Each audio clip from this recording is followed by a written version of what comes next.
moo ko doon di présider muy journée forces armées alors sur ce tey naka ngay defee li nga xamante ne moom moo di analyse sur ces sorties mais également ñi nga xamante ne ñoom di waa ñaxtu national bi nga xamante ne dañ leen doon gazé aussi ñenn ñi ñu jàppoon leen prison après ñu bàyyi leen. d'accord merci Fatima déjà ñu tàmbale ko ci Tera lëmbal national bi. Tera. lëmbal national.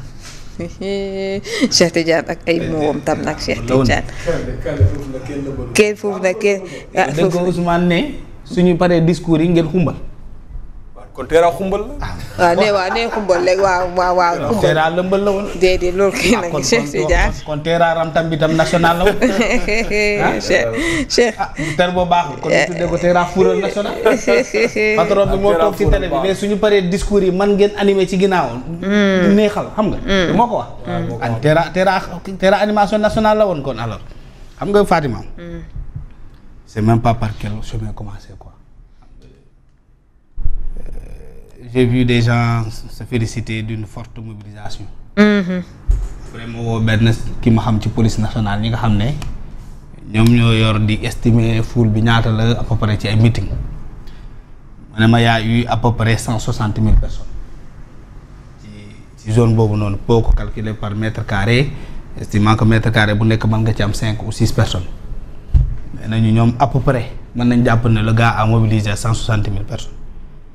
baax na kon meeting kon Pastef dooleem foofu la toll matul ci 200 000 personnes te nous faisons 18 millions de Sénégalais dans notre fichier électoral je pense que on a au minimum 7 millions d'inscrits après chaque vote le nombre total de votants tourne entre 2 millions 3 millions de personnes yaa ngi dégg alors nga ñëw nekk premier ministre woote Tera meeting tu n'as pas mobilisé 1 million de personnes kon sa doole des na voilà. Est-ce que yéen may déglu. Avec tous les moyens. Avec tous les moyens de l'État. Tu as mobilisé au minimum dans les 45 départements. El Malick Ndiaye rek ci lu ma romb ci sama buntu kër parce que maa ngi dëkk Seras boo taxawee xam nga foofu la ñuy jaar plus de 50 bus romb na fa jóge dëkkam Daara Kër Massar foofu ci man la ñuy jaar plus de 40 poussette bus jóge na fa. donc loolu ñaari département kese la wala ñaari commune tu mobilises une mobilisation nationale tu n'as pas 200 000 personnes données de la police il parle de à peu près 160 000 personnes mobilisées ci parking boobu alors même si Ousmane Sonko avait mobilisé 2 millions de personnes du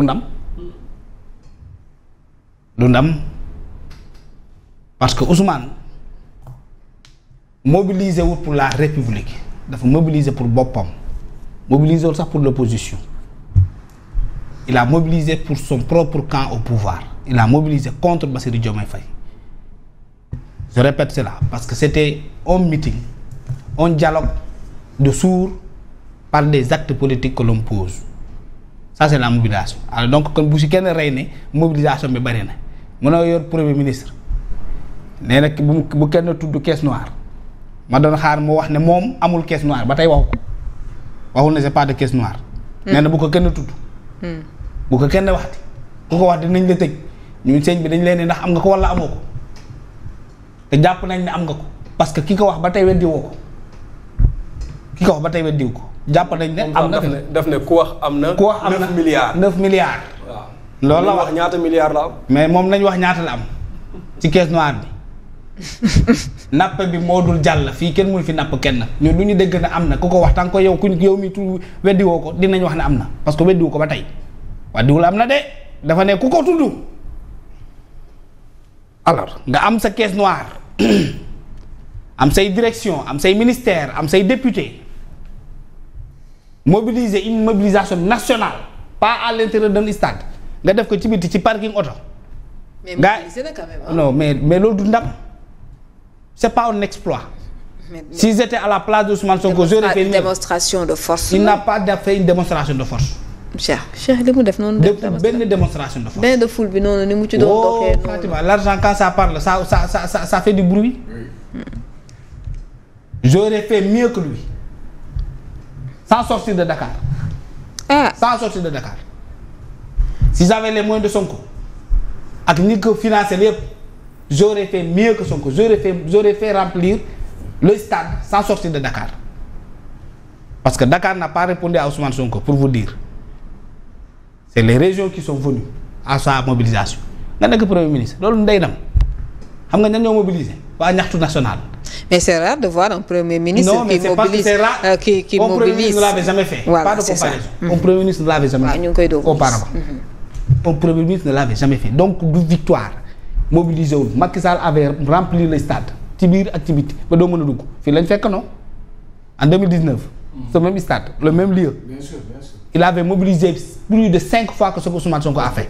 Fait d'elle parce que quand tu as les moyens tu peux faire mieux. Maintenant revenons sur le discours si ça t'intéresse. Ça m'intéresse bien sûr. Mais très rapidement ci yenn points yi ñu mën a jox ñeneen ñi ñu def ci seen gis-gis. benn point moo ma intéressé man. muy ban. mooy dette cachée bi sëñ bi nee na bu ko kenn tudd encore ku ko tudd mu jàpp la. non man telluwuma foofu ñun ñoo wax ne dette cachée amul tant que moom prouvé wul ne dette cachée amul ñun on dit man je dis que dette cachée amul na ko prouvé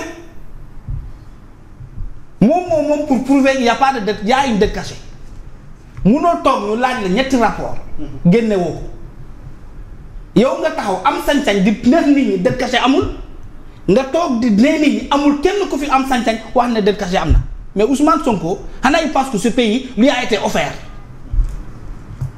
lui il pense que personne n'a le droit de parler de ce qu'on lui a confié sëñ bi dañ la dénk li nga yor moomoo ko dañ ko dénk ñu am ci droit de regard ñu fekkee xam nag naka la mbir yi di demee xam luy dette bi nga xam ne lii état moo koy defal boppam lii c'est des entités indépendantes ñoo koy defal seen bopp Dakar Dem Dikk la dette de Dakar Dem Dikk n'est pas une dette quand tu prends la dette de Dakar Dem Dikk nga boole ko ci dettu état bi nga xam ne c'est une dette propre à l'état du Sénégal dañ leen ne seen bi da nga juum li nga ci boole bokku ci bu ci bokkul ko nëbbuñu ko léegi na yow si tu t'acharnes à dire qu'il y a une dette cachée mais prouve-nous qu'il y a une dette cachée c'est ça la transparence moomul Sénégal kii dafa moom réew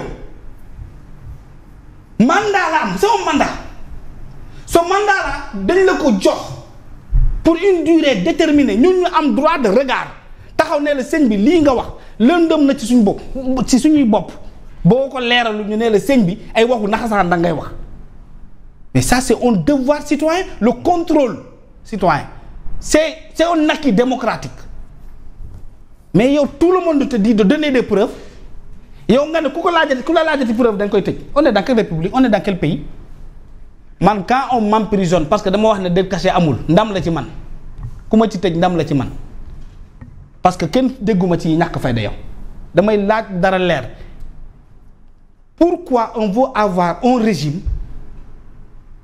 qui est centré sur une personne et tout le monde travaille à ce que cette personne là lépp lu mu mën a wax ci àddina ñu fexe ba mu doon dëgg même bu dul dëgg luy dette cachée en France on parle de 3200 milliards kenn amul sañ-sañ weddi dinañuy weddi ba mu saf sap moom mu am obligation leeral ñun lu ñuy weddi ñun day mel ni ku daal di porter plainte pour diffamation yaa war a wëri ji di nga xamante ne mais bien sûr très bien non bien sûr naa ñëwaat ci yow léegi ci meeting bi nga xamante ne am na ci week-end wi coow li bari na on a vu un premier ministre ou bien le leader de PASTEF boo xamante ne il a tiré pratiquement sur tout le monde bàyyiwul magistrature bi parce que dégg na il a cité nommément même juridiction yi gis nañ ko ñu ñenn ci alliés yi également mu sànni leen ay trac naka nga ko jàngatee. Fatima waxoon naa la fii la fois passée. que très sincèrement man moom personnellement man Bamba bu ma soyoon du ma wax ci Ousmane Sonko man personnellement man Bamba su ma soyoon. lépp lu Ousmane Sonko di ak waa Pastef ñoom yi neen la parce que man dama laa doon xool fii ne la lan la ñuy war a waxtaanee fële dama laa waxoon fii ne la man damaa jàngat Ousmane Sonko mënu laa wax lu dul moom si boppam waaw lu bëgg ñu waxal leen Ousmane Sonko mënu laa wax lu dul moom si boppam loolu mooy Ousmane Sonko. Ousmane Sonko mun laa wax lu dul ñi nga xamante ne ñoom ñoo koy tooñ ñi koy fexeel ñi ko bañ ak ñi nga xamante ne ñoom lay jàmmal loolu mooy Ousmane Sonko tout ça pour ça avant le 8 bi Kader di wax dara xewul pendant le 8 lan la ñu mën a jàpp si wax ji après le 8 dara xewul c'est-à-dire bu ñu xamul Ousmane Sonko ba léegi kañ lañ koy xamante mun laa wax lu dul Macky Sall mun laa wax lu dul réew mi ñi ko yàq dañoo bari mun laa wax lu dul dafa am ñoo xamante ne dañuy fexe ba du ma nekk du sama candidature ñoom ñoo ko fexe ba yàqal ma li nga ma sama candidature mun laa wax lu dul ñoo xamante ne di menacer bu ñu waxaatee ma ñëwaat Kandé foog nga xam ne affaire Ousmane Sonko day dund fi mu toll nii li nga xamante moo tudd pouvoir.